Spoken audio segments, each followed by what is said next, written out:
Hola, ¿qué tal? Bienvenidos a Estar Grasa. Este es el podcast de Galería Grasa, un espacio para hablar acerca de arte contemporáneo en torno a otros fenómenos contemporáneos también y el estado de situación de esas cosas. Mi nombre es Torcuato González Agote, director de Galería Grasa. Y yo soy Carolina Martínez Pedemonte, también codirectora de Galería Grasa. Y hoy tenemos un invitado muy especial, que es Gustavo Brusone, juez, coleccionista, archivista y divulgador de las artes. ¿Cómo les va? ¿Cómo va? Bienvenido, Bien, Gus. ¿vos? ¿Qué tal? Bien. Siempre un placer estar con Grasa.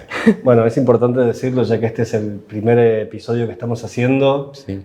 Vos siempre nos apoyaste desde el principio, incluso antes de haber hecho la galería, venís siguiendo nuestras trayectorias, así que era lo más natural y lógico que fueras vos este primer invitado a el podcast, ¿no? Bueno, yo les agradezco que me reconozcan de esa manera y nada. Si puedo ser útil en algo en este nuevo proyecto, Estar Grasa, me dijeron que... Estar Grasa, este es el Estar, el Living, el Estar Ajá. De Galería Grasa, así que por eso elegimos ese nombre. Ese nombre. ¿Y es una nueva forma de difusión esto? Sí. ¿Lo están interpretando así? Bueno, es un retorno a los orígenes. ¿Te acordás que cuando nosotros inauguramos la primera muestra allá por junio del 2020, en plena pandemia, Sí. Lo hicimos con un vivo de Instagram? Sí. Fue un formato que sostuvimos en las primeras inauguraciones y después, bueno, volvió toda la normalidad y en la nueva normalidad lo fuimos dejando, Sí. pero ahora tenemos ganas de volver a abrazar la comunicación en video digital y llegar a más públicos de esa manera. Bueno, ¿cuándo fue la primera inauguración? Me acuerdo, fue la fecha... Junio 2020. Junio 2020. 28 de junio, igual. 28 de junio. Esta vez te toca estar del otro lado de la cámara, vos, negro. Ah, perdón, yo soy de preguntar. Hoy no sos el entrevistador, ¿no? Está bien. Bueno, acá Y estoy. ya eso me da pie para la primera pregunta. Sí. ¿Qué le preguntaría Gustavo Brusone a Gustavo Brusone? ¿Qué le preguntaría? ¿Cómo me vinculé con el arte?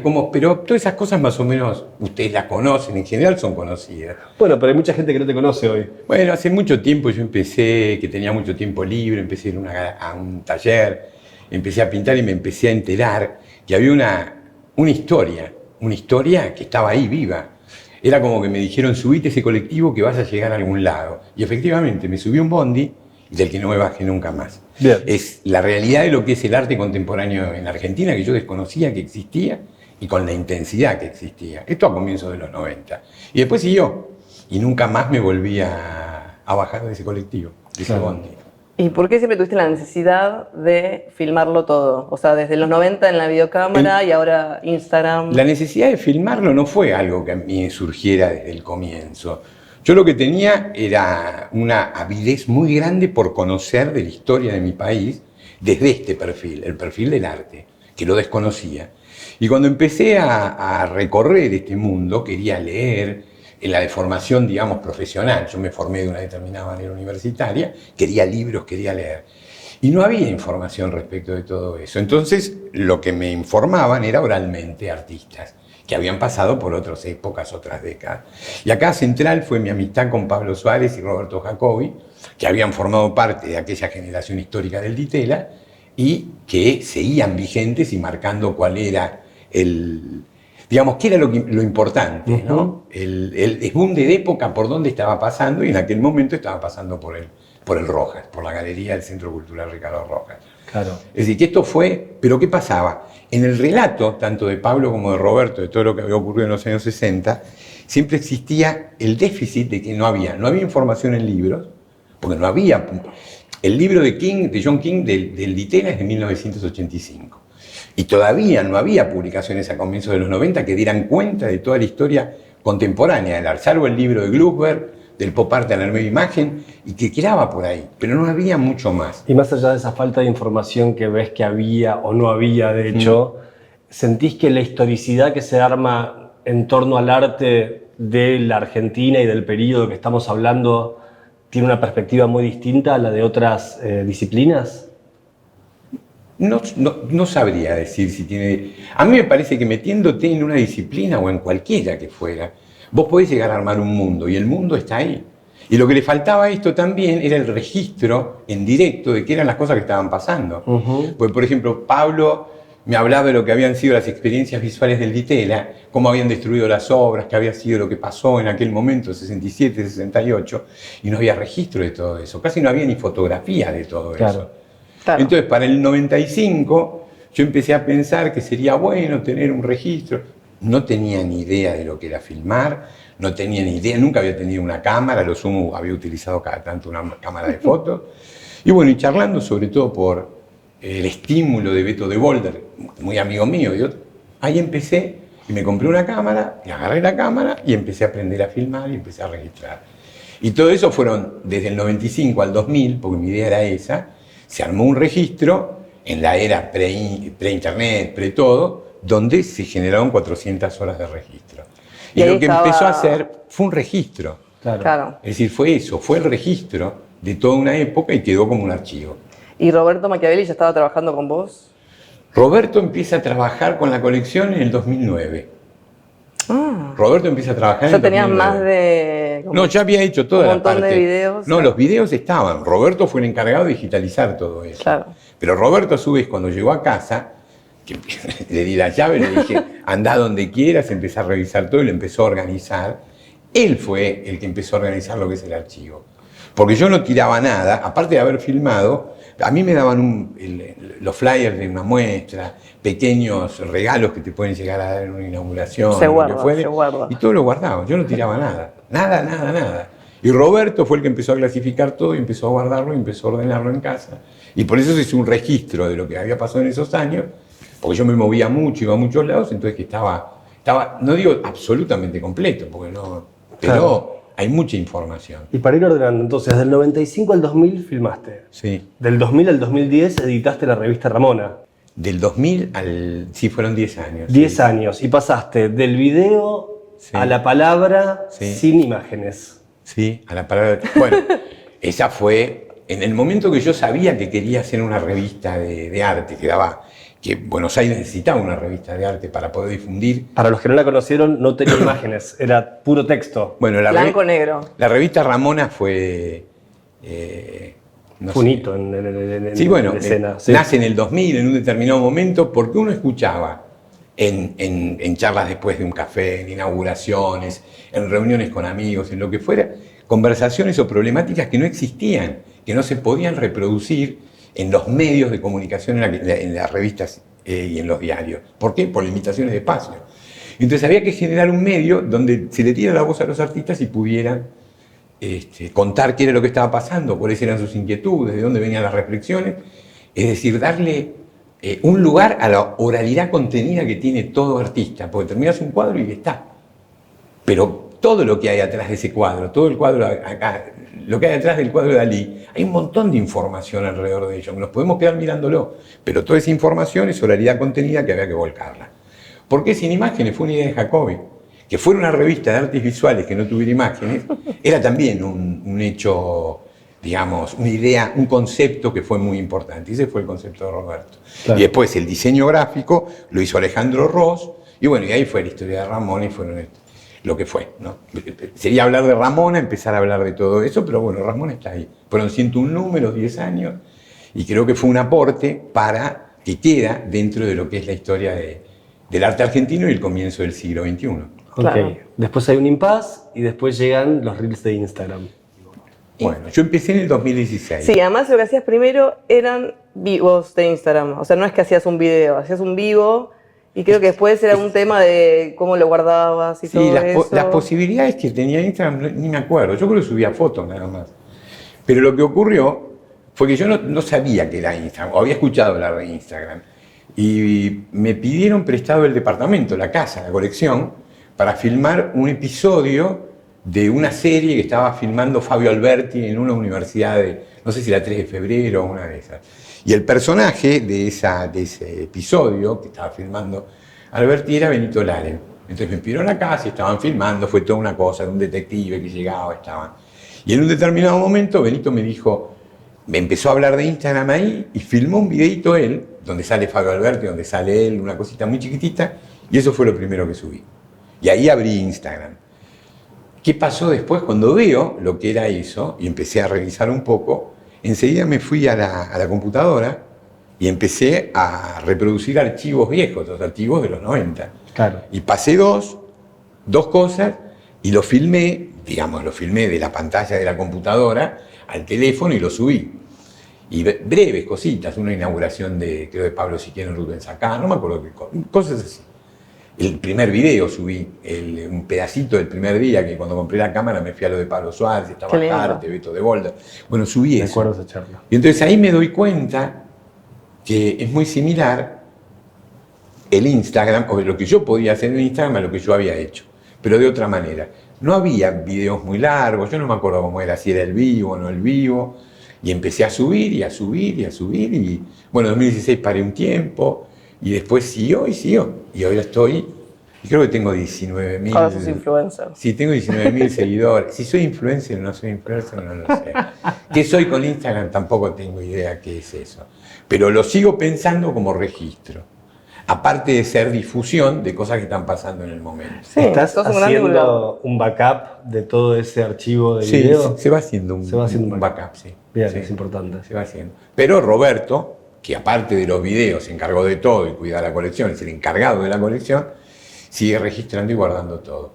Pero más que para difundir, es para registro. Por eso muchas veces... Sí, el archivo, el testimonio. Sí, el archivo de lo que pasó. ¿Qué va a ocurrir? No sé. Historia. Sí, no. Hoy yo no puedo ir para atrás. Esos son los defectos que tiene Instagram. Yo no puedo buscar algo en Instagram. No sé si... No se puede. Tengo que empezar a pasar con el dedo. Sí, tampoco poner por fechas, es como... No lo puedo poner por fechas, no lo puedo agrupar por lugares, que sería fantástico eso. Todas las veces que fui a Grasa, no sé cuántas son, pero sería un montón, y hacer solo algo de eso. Claro. Que tal vez en algún momento se pueda hacer, ¿no? Sí. Por ejemplo, yo digo Grasa como un, como Sí, cualquier como otra- ejemplo. cualquier como un otra- ejemplo de sí. cualquier otra galería y de todas las cosas que hice durante este tiempo. Ferias, esto, el otro. Y si bien parece que es abarcativo de todo, es simplemente una porción de todo lo que ocurre. Ya no es como lo que fue antes. Yo antes era específico, iba y hablaba con alguien, me quedaba 2 horas charlando. Sí, Y era más ahora- entrevista. Sí, y ahora es otra cosa. Tal vez tendría que volver a hacer eso, no lo sé. Ahora, a veces pienso y salir con el tiempo que uno tiene. A veces, en algún momento pude ir a 8 inauguraciones en un día. ¿Vos me acompañaste? Sí, te acompañé. acordás? Yo tuve Una vez que fue. también. Que a vos también No, me más llevaste. fue como todo Claro, hacer el todo. mundo del arte. Era como Claro, pues, es como un un centro arte. cultural, Claro, pero si uno arranca. un taller abierto, Sí, una sí, galería, no sé, como todo. Bueno, y en eso siempre fui a. En el comienzo yo seleccionaba bien qué era lo que quería hacer. Porque llamaba a alguien y le decía, quiero ir a verte, podemos charlar. Y iba y charlaba con esa persona y me quedaba. Y aparte el registro ese no se veía en ningún lado. Se Claro, guardaba. era tuyo. Es más, hay cosas todavía de aquellos años que yo no vi, no volví a ver. Claro. No las pude ver. Bueno, y ahí está. Pero ahora es diferente y es más inmediato y parece que estoy difundiendo. Y muchas veces le gusta mucho que vaya para que se vea lo que difunde. Y a veces Además hay está otro. bueno porque llegas a otros públicos también. O sea, como... Bueno, Instagram lo que te permite es eso, obviamente. Si es solamente un sitio de arte y demás, puede ser que mucha gente no lo vea. Salvo aquel que esté interesado y desembarca ahí. Pero darle más posibilidades a la gente de que conozca. A mí lo que me parece es eso que me pasó a mí. De decir, acá hay una historia increíble, que es la del arte, que vive, es decir, que ocurrió en mi país, y la quiero conocer. Y entonces es esto lo que yo creo que cuando te aproximas al arte, lo que te das cuenta es que Argentina tiene toda una historia en ese sentido, como si uno estudiara, qué sé yo, como si estudiara fútbol, o como si estudiara el campeonato de vóley, o como si estudiara cualquier cosa, la producción de mate en la Argentina, cualquier cosa. Cuando vos haces ese nicho y lo empezás a explotar, tenés buena información. ¿Cómo trabaja un plomero? ¿Qué sé yo? No sé. Si es con amor y lo hacen de determinada manera, uno puede llegar a hacer toda una historia. Y siempre hay algo. Y en el arte, bueno, ni hablar. Bueno, pero no solamente te limitaste a ser archivador, historiador, registrador, sino que también formaste una colección, ¿no? Sí. Hay una frase que vos siempre decís que es comprar arte de tu generación. Que fue O un sea, de consejo que te artistas. dio Pablo Suárez, si no me equivoco. En realidad, lo de comprar arte en mi generación era algo que te dicen todos los coleccionistas. Salvo que aparezca un coleccionista. Hay coleccionistas, por ejemplo, conozco un matrimonio en Córdoba que decidieron, cuando se jubilaron los dos, decir, vamos a empezar a coleccionar. Empezaron a tomar cursos de historia del arte argentino, bueno, y generaron una colección de acuerdo al canon. Claro. Entonces empezaron qué sé yo, en Carlos Morel, empezaron con Prilidiano, tienen cosas así hasta el presente. Bueno, vos podés hacer eso, pero es decir, son posibilidades diferentes. La espalda económica que tenés que tener para poder hacer eso es una cosa, o si querés tenerlo. Y después, en general, los coleccionistas lo que tienen es la conexión con el mundo que están viviendo. Los Helfs, por ejemplo, que fueron el faro prácticamente de todos los coleccionistas que existen en este momento, se ocuparon de la generación que les tocaba a ellos. Fue de Itela en adelante, es decir, la nueva figuración en adelante. Bueno, pero vos empezaste con tu generación y sin embargo no te quedaste ahí, sino que seguiste o mantuviste. Ese momento era un momento muy emergente de tu generación. Vos como Sí. coleccionista eras un coleccionista Sí. emergente. Los artistas que coleccionaste fueron emergentes y conformaste una de las colecciones más relevantes en torno a lo Sí. que es arte de los 90s en Argentina. Pero después mantuviste esa inclinación por ir a lo emergente, ¿no? Por ir a las trincheras. Sí, Por ver ir a lo siempre qué es me- lo nuevo, qué es lo que está pasando. Sí, digamos que lo que ya está, ya está. Entonces a mí lo que me siguió gustando es tratar de seguir descubriendo qué es lo que está apareciendo. Y es por eso que me acerco a todas las propuestas que hay. Es decir, recorrer las trincheras, como suelo decir, es como estar presente ahí. Es decir, claro que va a haber muestras en el Museo Nacional de Bellas Artes que yo quiero ir, que quiero visitar y que las disfruto, pero ya es un momento de consagración distinto a lo que va apareciendo, a lo que va apareciendo. Entonces, detectar cómo se está moviendo el medio, sin perjuicio de cómo van a progresar los artistas que están ahí. Porque algunos pueden estar así y caer rápidamente, del que cayeron en poco tiempo, en pocos años. Pero puede ser que continúen. Pero lo cierto es que es una manera, tener determinadas obras es una manera de reflejar que se estaba produciendo en tal momento y tal otro. Claro. Bueno, mi casa ahora, de ser un lugar donde venían y podían ver los artistas del Rojas, los artistas de los 90, de aquel comienzo, muta ahora, después que se fueron algunas obras de la colección por una subasta que hice de venta de obras, viene ahora, después del Rojas, si uno tiene que hacer un hito, es Belleza y Felicidad. Claro. Y después de Belleza y Felicidad seguirán apareciendo otros lugares, ¿no? Y van a aparecer. O sea, ahora cambió toda la colección. Es decir, cambió la colgada. La colgada, que hay en eso casa. digo. Y ahora, bueno, estoy casado con Tiziana Pierri tiene su mirada también, viene estando involucrada en el mundo del arte como artista y aparte como... Sí, como toda su generación más que generación, toda su pintores, sí. familia, su genealogía es nieta de artistas. Bueno, estamos armando una cosa diferente. Está cambiando en ese sentido. Siempre la decisión la tomé yo, ahora la estamos tomando conjuntamente, se colgó de otra forma, está todo organizándose de otra manera. Pero, digamos, es otro momento y empiezan a aparecer otro tipo de cosas. Es eso. Y también las cosas que aparecen en este momento, ¿no? Por eso, ¿cómo no iba a estar cuando empezó Grasa? ¿Cómo no iba a estar si los conocí a ustedes como agentes de CIA en un determinado Exacto. momento? Sí. Con lo que representó CIA, creo que fue la última edición de CIA. Sí, La que formaron parte después ustedes. Fue la última edición con el último Después- grupo en que fue seleccionado. Después hubo digamos. una serie de cosas, todo, bueno, cayó aquel proyecto y los proyectos son así. Más de una vez he estado en lugares que eran, viste, que están cerrando, y era esto y el otro. Todos los lugares aparecen por una necesidad en el mundo del arte. Hay una necesidad. Y la existencia de Grasa es motivo de que cuando yo hablo de belleza y felicidad es, ¿dónde vamos a ir a mostrar? ¿Tenemos las carpetas? No, hagamos nosotros la galería. Nosotros mostremos a quien queremos mostrar y no tenemos que pasar por ninguna aduana a presentar la carpeta, que me digan que no, que me digan...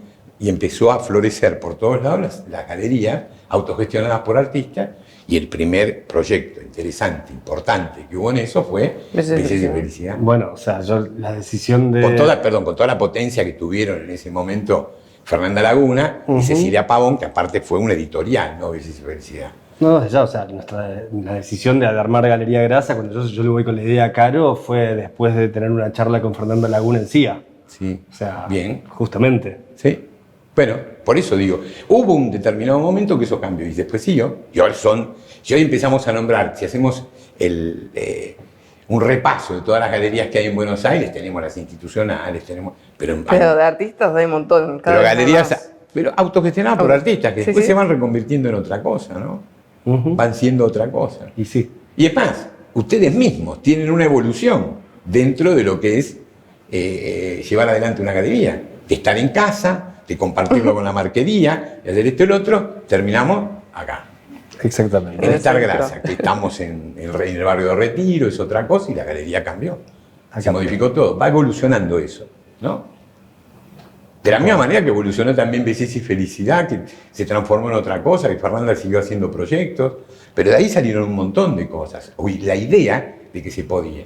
Bueno, y así volviendo a tu rol, o a tu coleccionismo, nombraste muchos highlights de artistas y trayectorias, pero lo que y siempre digo, ¿no? Nadie muestra el que uno tiene escondido en el placar. ¿Hay algún artista que te hayas arrepentido de haber comprado alguna vez? No, haber comprado no. No, haber comprado no. Sí me arrepentí muchas veces de no haber comprado más cosas o no haber conservado otras cosas. Okay. O no haberme acercado. Mi objetivo en un momento fue tener alguna obra de todos los artistas que el criterio curatorial de Jorge Guggenheim había seleccionado en 3 momentos centrales que eran algunos artistas muestra del 92 en Recoleta, el catálogo 5 años del Rojas de 1994, los artistas que incluyó en ese catálogo, y después la muestra del Tao del Arte del 97. Los que se repetían en las 3 eran centrales para que yo los tuviera, y había otros que eran periféricos porque estaban solo en una o en 2 de las muestras, y traté de conservar eso. Entonces, cuando yo apuntaba a qué obras quería tener obras de esos artistas. Medio como un álbum de figuritas. Y había cosas que me pasaban por los costados, como un álbum. Una colección. Una colección. No, pero una colección. Pero es que era muy de un recorte. Me acuerdo alguna vez en una charla de coleccionistas pesados, y eso también, yo como coleccionista empecé a participar de reuniones y de ruedas con gente que nunca podría haber yo llegado a codearme en el sentido de coleccionar, yo porque como galerista también. Bueno, por eso, porque son colecciones distintas, es decir, son objetivos diferentes. Sí, claro. Y bueno, y alguna vez charlando hablaban de que Malva no se podía permitir no tener Noé, o no tener, hablando de la nueva figuración, que había que tener de todos, y no solamente Machó y De la Vega, sino que había que tener también Deira y Noé. Bueno, era como una crítica, no puedes tener. Bueno, el coleccionista hace lo que quiere, pero si querés hacer un recorrido, cada nueva figuración son 4, y lo tenés que tener, y todo lo periférico que hubo en ese momento. A mí lo que me pareció en un momento fue después que el Rojas era central, pero era lo que había alrededor. Y eso no lo cubrí, o no lo potencié en la colección como lo tendría que haber potenciado. Eso sí me puedo arrepentir. Y muchos ejemplos, por qué fui a tal lado y no compré tal obra, por qué vi esa y no la compré, o no me la quedé, o dije, pero ya está. Ya está, sí. Parte del recorrido, ¿no? Ya está. No, parte de saber, entender, o puedo decir. Pero yo me obsesioné con algo, yo quería esto nada más, entonces no iba para otros lados. Y no me equivoqué. ¿Me equivoqué o no me equivoqué? Pero había muchas otras cosas que yo podría haber incorporado. Pero siempre estaba eso presente, ¿no? Presente la intensidad de lo que un grupo de personas estaba haciendo y que yo hasta hacía muy poco tiempo no conocía. Y la manera que tenían de vivir y lo que yo me admiraba de eso, viniendo del mundo del que vengo, ¿no? Del mundo del derecho, funcionario judicial, profesor de la Universidad de Buenos Aires. Es decir, tengo todo ese perfil. Y de pronto, tenía mucho tiempo ocioso, empiezo a conocer gente, porque el sinsentido del arte es maravilloso. Que le den, es decir, el sinsentido del arte. El sinsentido de la vida tiene un sentido en la obra de los artistas. No, el azul, este año, yo solo azul, y rayita. Y vos decís, bueno, ¿tu vida se llenó de eso? Sí, bien, y escucho. Por eso también en el Instagram no genero generalmente opiniones de parte mía, sino lo que quiero es escuchar tu discurso. Eso es lo que destacamos siempre con Caro. Sí. Nunca no emitís un juicio, o sea, aceptás todos los discursos. Pero acepto los discursos, pero porque cada uno viene con su discurso de algún lado. Pero está bueno que lo sepan quienes alguna vez quizás se encuentren con vos con la cámara en mano, para que tampoco sientan que van a estar siendo como esos juzgados por lo que llegan a decir, ¿no? ¿En qué se convirtió ahora la cámara que voy? En el último, para un ejemplo próximo, ¿no? En la feria de Santa Fe a la que fui, cuando llegué, estaba por ahí, la gente me empezaba a mirar, ¿no? Y yo decía, me miran, y se me empezaron a acercar. Y me decían, pero vos sos Brusone, ¿de veras? Porque nosotros, Santa Fe, nosotros en Vera escuchamos y te vemos y sabemos lo que pasa y todo. Ay, y me lo empezaban a agradecer. Claro, era como que llegaba qué sé yo, la televisión o algo así. Y era como sorprendente que lo vieran de esa manera. Pero esto es lo que pasa. Yo no me doy cuenta de eso. Pero en muchas partes del país se van enterando qué es lo que ocurre en Buenos Aires por eso. Esto es lo de difusión. Pero No, y además haciendo está buenísimo cuando registro. vas a ferias y eso, y vas filmando, y además se conocen nuevos proyectos también. Se porque- conocen, eso es lo que a mí me interesa. Y muchas Bueno, veces. nosotros por lo general conocemos más proyectos cuando vamos a ferias del interior, que Sí. de repente, sí. Sí. Y aquí sí. Y también que de lo periférico, cuando yo lo llevo, yo lo llevo y se ve en Instagram, muchas veces hay artistas que son reconocidos ahí, o los empiezan a conocer ahí. A algunos les ha pasado, a unos cuantos.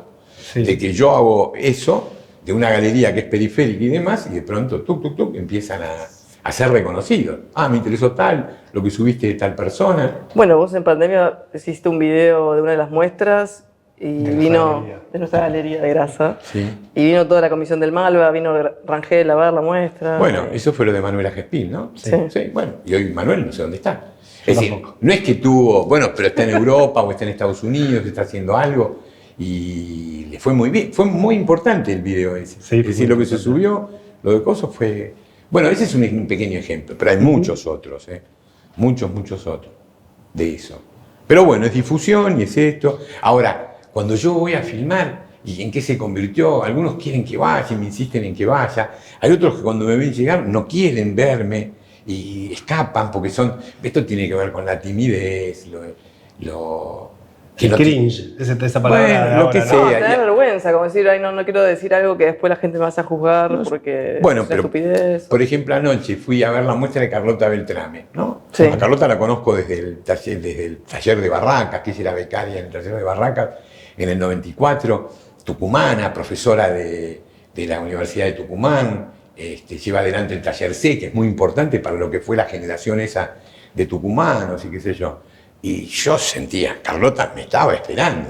Es decir, cuando me vio, se puso el cassette y empezó a hablar para que quede registrado.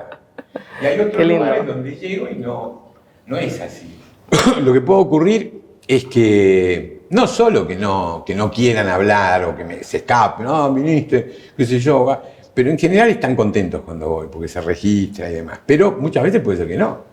Y ahí también hasta me hacen bullying, qué sé yo, dicen, este boludo vino con la cámara, qué sé yo, filma así, que es bueno verte sin el coso. Porque es otra cosa que hago, no es que llego, ellos estamos acá trabajando, ¿no? Ellos están trabajando, se arma un set de grabación, de filmación. Yo nunca haría esto. Es decir, lo hacía cuando tenía la cámara, pero para filmar ahora, aparte que no Claro. tengo tiempo. No es decir, bueno, vamos a hablemos de tal cosa, de tal otra. No puedo. Tengo que entrar y No, arranco. son 5 minutos y otra, otra. Es que generalmente son 10, pero parecen muy rápido. A veces estoy en un lugar, ustedes vinieron conmigo, Sí, vieron sí. lo que es, a veces es entrar, registrar y salir. No, muy Y al intenso. otro- ¿Qué? Es muy intenso. Sí, es muy y bueno, pero es así y tiene que ser así. Y bueno, y la preparación que puede tener que llego es para que lo registre, que esté contento, y si no está contento, no me habla y veo. Y cuando me han pedido en alguna oportunidad, por lo que fue, Que lo borraras o algo así. que lo baje, porque esto, pum, lo bajo y ya está. Más allá que igualmente, aunque lo saque de Instagram, el registro quedó porque lo tengo archivado. Claro. Y es como los archivos que tengo de los 90, que no están subidos a ningún lado, pero que están disponibles, se pueden ver. Y que de hecho se ha trabajado. Pero con eso. uno puede estudiar a partir de tu colección, o sea, puede investigar el archivo y todo eso. Sí, eso sí, claro. ¿Pero hay una página o hay que No, contactarte? hay que Claro. hablar con Roberto, que está encargado de esto. El otro Roberto se encarga de ubicar todas las cosas. Por ejemplo, de las muestras de Ferrari, me decía que le estuvieron pidiendo algo. Yo sé, cuando fue el gran lío en Recoleta, yo filmé toda la acción que se hizo afuera de Recoleta. Pero creo que cuando entré no me dejaron filmar. Entonces yo no pude filmar la muestra de León, sino que filmé la acción afuera. Claro. O cosas así. Hay cosas que no. Pero está registrada la muestra de León, o sea que no hay problema. Y yo filmé a la gente que estaba ahí haciéndole el boicot a la muestra de León. Negro, hay una pregunta casi final que te quería hacer en relación, bueno, pensaba en una frase de Cortázar que dice: si la novela gana por puntos, el cuento gana por knockout. Ajá. Un poco en esa relación de extensión, potencia o prestigio.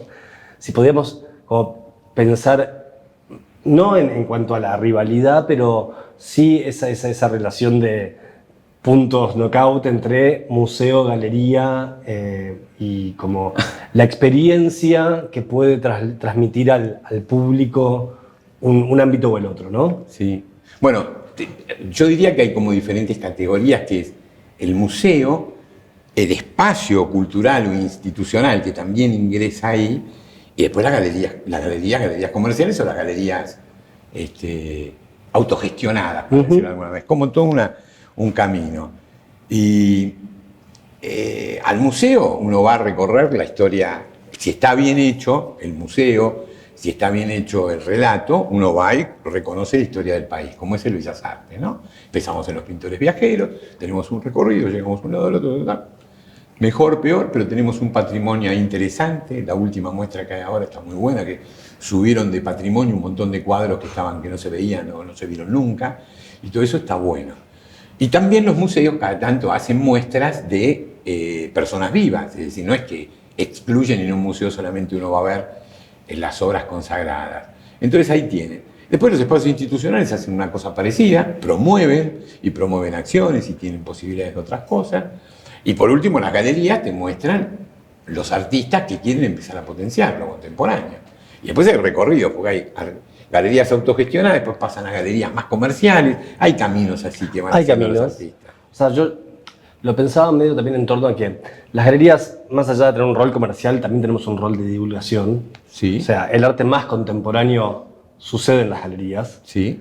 Ver lo más contemporáneo, lo más actual, lo más inmediato va a estar en galerías, en espacios, centros culturales por ahí más de barrio, más under, no en lugares tan consagratorios. No, pero eso hay una difusión muy grande, hay actividades de arte por todos lados. Uno va a veces y es como tribus que no se conocen. También. Sí, o sea, yo creo que por lo general lo que pasa muchas veces es que es más fácil llegar al museo que llegar a las galerías. Hace poco nos pasaba que vino alguien de afuera y me decía, che, ¿dónde busco para ver dónde están todas las galerías? Sí. Como que el museo es mucho más fácil. Estamos agrupados en una cámara que existe y que también se difunde, pero bueno. La cámara es Meridiano, ¿no? Sí. Bueno, pero piensen también, hubo un proyecto que yo también participé en los orígenes, en el comienzo, que se llamó Bola de Nieve, y era artistas repitiendo artistas para entender. O sea, llega un curador belga a la Argentina y dice, ¿qué es lo que tengo que ver? Puede tener un amigo que lo lleve a recorrer lugares, pero tenés esta página que te marcaba. Y aquel artista o aquellos artistas que tenían mayor reconocimiento por todo, podía ser un foco para ir a ver, un foco para atender. Sí, eso estuvo bien pensado. O sea, como la idea era buena, me parece que la implementación terminó volviéndose un esnovismo, a donde el que se quedaba afuera no era tan bueno como el que estaba adentro. Dejemos de lado el resultado de lo que puede haber sido, pero bueno, Bola de Nieve fue un intento en eso. ¿Cómo llegás? Llegamos a Hong Kong nosotros hoy y queremos ir a ver galerías, ¿qué hacemos si no tenemos un contacto? Google Maps, galería. Claro, por eso, tenés una cosa ahí, entonces tenés que tener una manera de poder... Pero no jerarquiza. Claro. No, o sea, ahí después se vive tu propia aventura.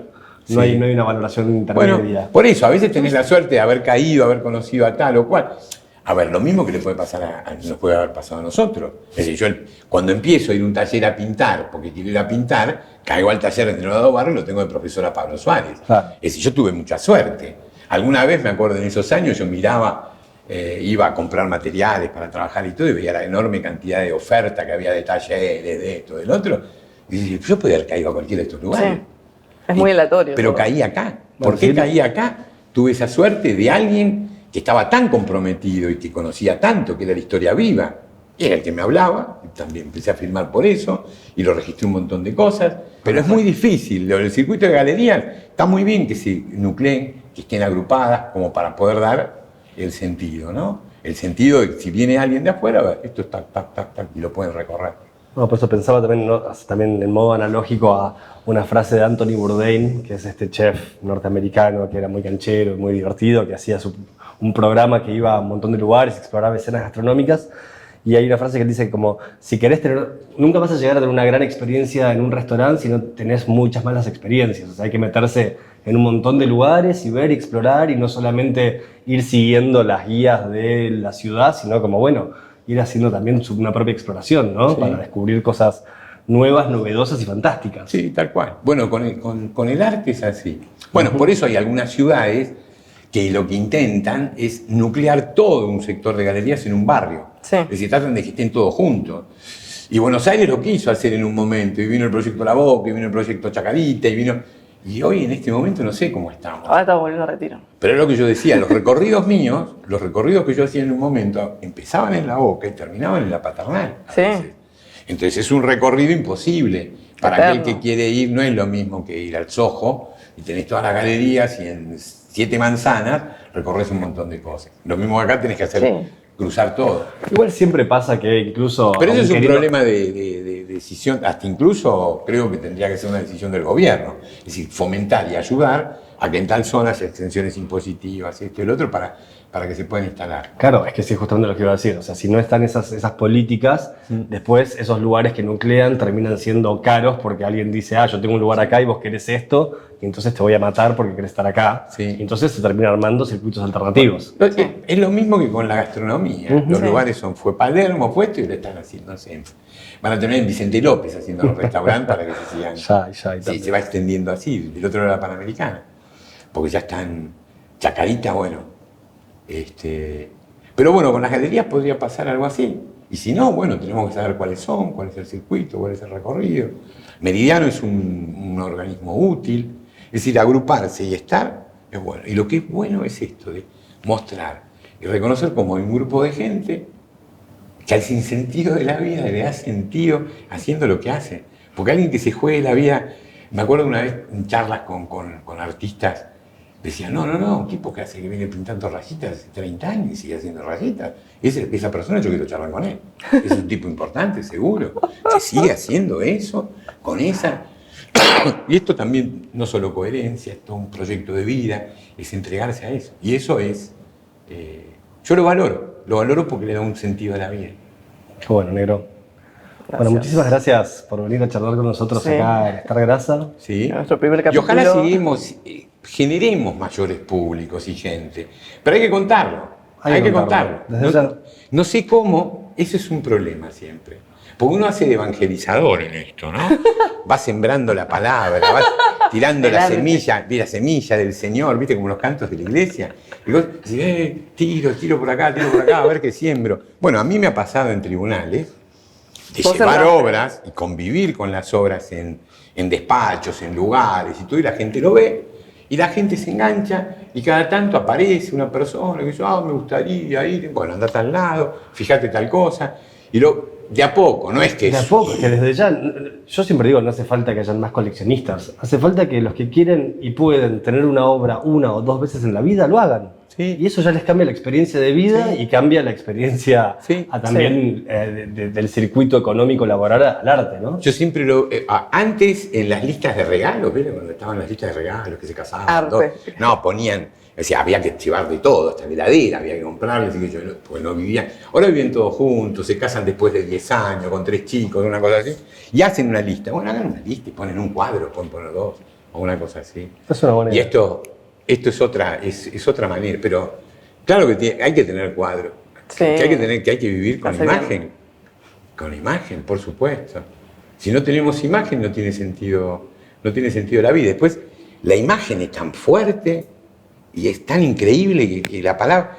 Yo con 2 palitos, así, y que queda formada una cruz, te conté 20 años, 20 siglos de historia del mundo, ¿no? Tal cual. Es una imagen. Sigan. Gracias. Gracias, negro. Gracias. Bueno, y hablando de imágenes, acá atrás tenemos una obra de Alejandro Moreira, que es un acrílico sobre tela, que se llama 2020X. ¿no? Sí, 2020. Y en la otra, a mi lado derecho, que no sé si se ve bien, hay una obra de Dana Ferrari, que es una acuarela sobre papel y está montada en una tela. Es sin título. Bueno, esto fue nuestro primer episodio de Estar Grasa. Espero que lo hayan disfrutado y pronto estaremos En el próximo lanzando el capítulo. segundo. Muchas gracias. Gracias.